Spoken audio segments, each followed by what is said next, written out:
A 5-year-old walks into a Chinese kindergarten classroom. Within minutes, she's folding her blanket, organizing her desk, and helping sweep the floor. No teacher forcing her. No parent hovering. No rewards promised. She just does it. And when you ask her why, she looks confused by the question. Because this is what we do. By the end of this video, you'll understand the neuroscience behind why this approach creates more independent children, and the exact system you can apply starting today. Here's what's actually happening in that moment when she folds the blanket. She's not just cleaning, she's building neural pathways in her prefrontal cortex. Think of it like building a muscle, but for decision-making. Every time she completes a task independently, her brain physically strengthens the connections that control planning, impulse control, and follow through. A 2019 study from Beijing Normal University tracked 2,000 children for 5 years.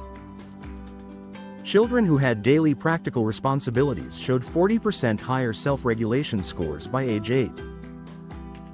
Not because they were disciplined harder, but because their brains physically developed different patterns through repetition.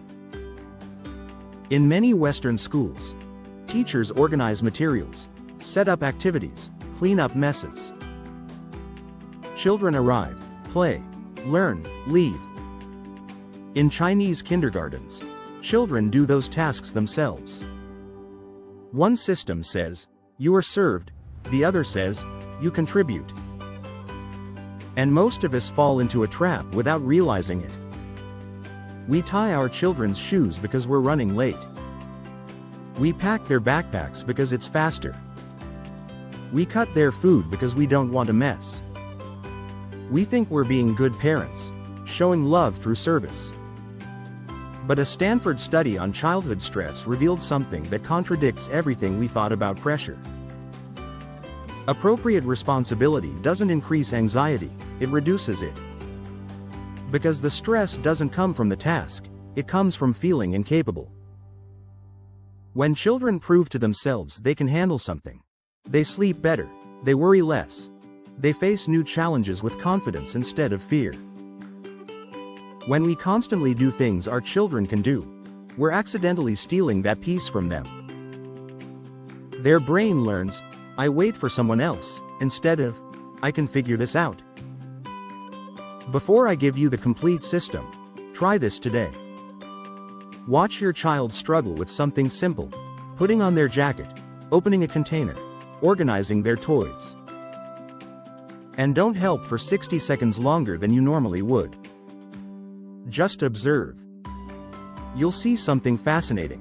They'll find a solution you didn't expect. That moment, that's capability being born. Drop a comment below and tell me, what's the one task your child takes forever to do that you always end up doing for them? I'm curious what patterns we'll see. Now here's the full system based on neuroscience, not culture. Capability is built through repetition, not instruction. You can't teach a child to be responsible. You can only create conditions where they practice responsibility until it becomes automatic. In Chinese education, practical tasks aren't rewards or punishments, they're curriculum. 3-year-olds pour their own water from small pitchers. 4-year-olds help prepare simple snacks under supervision. 5-year-olds take rotating classroom responsibilities. 6-year-olds walk to school independently in groups. The principle is simple. You're part of this space, you help maintain it. So how do you apply this without becoming a strict tiger parent? The answer is one shift in framing. Most parents say, "Clean your room or no screen time." That's punishment, and it teaches that responsibility is something to avoid. Instead, everyone in our family takes care of their space. This is your space. Show me your system. That's identity, and it teaches that responsibility is who you are, not what you do to earn rewards. The difference is one sentence, but the neurological impact is profound. Here's your exact action plan. Pick one daily task, just one. For a 4-year-old, setting the table before dinner. For a 6-year-old, making their bed each morning. For an 8-year-old, preparing their own breakfast. The task matters less than the consistency. Here's the critical part most parents miss. When they complete it, you acknowledge simply, "You did your part, thank you." Not, "Oh my God, you're such a good helper." Just normal, expected, valued. Because when we overpraise basic responsibilities, the child's brain learns, "This must be special," which means, "This isn't normal," which means, "I only do this for praise." When responsibility is treated as normal, identity shifts. I'm someone who does my part, that's just who I am. That identity becomes self-reinforcing. One more thing that makes or breaks this. What you do when they struggle. Child is taking forever to button their shirt, getting frustrated, doing it wrong. The instinct is to step in. "Here, let me help," and finish it for them.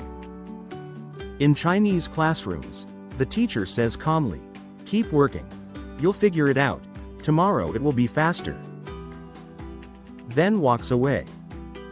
Not cold, not mean, just confident in their capability. The message is, "I believe you can handle this struggle. Struggle is part of learning. I'm not rescuing you from growth." That trust builds something praise never can. So here's what you're doing in the next 30 days. Choose one age-appropriate daily responsibility. Explain it once as their contribution, not a chore. Let them struggle without rescuing. Acknowledge completion as normal. Stay consistent even when it's inconvenient. And remember this. You're not implementing Chinese education, you're applying neuroscience. The brain that practices responsibility daily becomes responsible. The brain that solves small problems repeatedly becomes a problem solver.